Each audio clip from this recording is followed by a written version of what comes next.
Next question તમારી screen ઉપર, સિક્કિમ ભારતનું એક સંબદ્ધ રાજ્ય કયા બંધારણીય સુધારા દ્વારા કરવામાં આવ્યું? કયા બંધારણીય સુધારા દ્વારા? યાદ રાખજો, આ વિધિવત રાજ્ય નથી, સંબદ્ધ રાજ્ય છે. જો સિક્કિમ છે ને, સિક્કિમ એક રજવાડું હતું.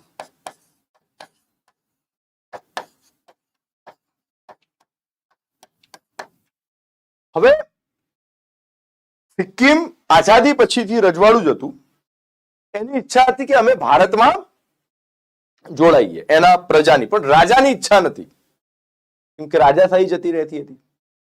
તો સિક્કિમમાં એક કોંગ્રેસ હતી જે ત્યાંની સંસદ જેવું કામ કરતી હતી. તો એમણે એક પ્રસ્તાવ પસાર કર્યો કે ભાઈ અમે અત્યારે ડાયરેક્ટલી ભારત જોડે જોડાતા નથી, પણ અમારા સંસદ સભ્યો જે છે, અમારા સંસદ સભ્યોને ભારતમાં સ્થાન, ભારતની સંસદમાં સ્થાન આપવામાં આવે. શોર્ટકટમાં સિક્કિમ ન કમ્પ્લીટલી જોડાય છે ન કમ્પ્લીટલી દૂર રહે છે, 50-50 જેવું. બસ આ એનો જે દરજ્જો હતો એ સંબદ્ધ રાજ્ય અથવા તો સહાયક રાજ્ય, જેમાં ના એ સંપૂર્ણ જોડાય છે, ના સંપૂર્ણ જોડાય છે, ના બિલકુલ અલગ અસ્તિત્વ રાખે છે.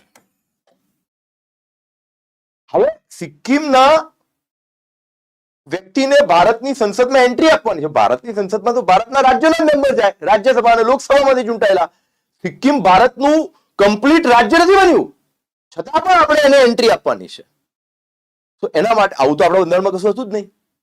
આપણા બંધારણમાં અરજી ક્ષેત્ર હતું કે ભાઈ કોઈ પ્રદેશને તમે જીતી લો, તો એવું છે જ નહીં. આ લોકો તો એવું કહે છે કે અમે કમ્પ્લીટલી રાજ્ય તરીકે નથી જોડાઈ રહ્યા, અમારો મેમ્બર તમારી સંસદમાં હોય.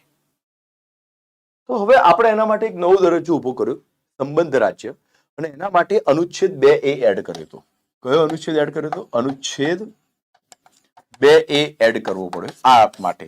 અને અનુચ્છેદ 2A આપણે 35મા બંધારણીય સુધારાથી આપણે એડ કર્યો, ખાસ યાદ રાખજો, બરાબર. અને પછી જ્યારે વિરોધ કર્યો ત્યારે સિક્કિમ કોંગ્રેસે કમ્પ્લીટલી ભારત સાથે જોડાણ કરે છે. તો આપણે 36મા બંધારણીય સુધારો 1975 કરીએ છીએ અને સિક્કિમને કાયમી રાજ્યનો દરજ્જો આપી દઈએ છીએ. તો આ વધારે લાંબુ ટક્યું પણ નતું, બરાબર. પણ જે સંબદ્ધ રાજ્યનો દરજ્જો છે, રાજ્ય નહીં, સંબદ્ધ રાજ્યનો દરજ્જો, એ આપણે કયા સુધારાથી આપ્યું છે, બરાબર છે. તો મેં તમને એક નાનકડો ઇતિહાસ બતાવી દીધો.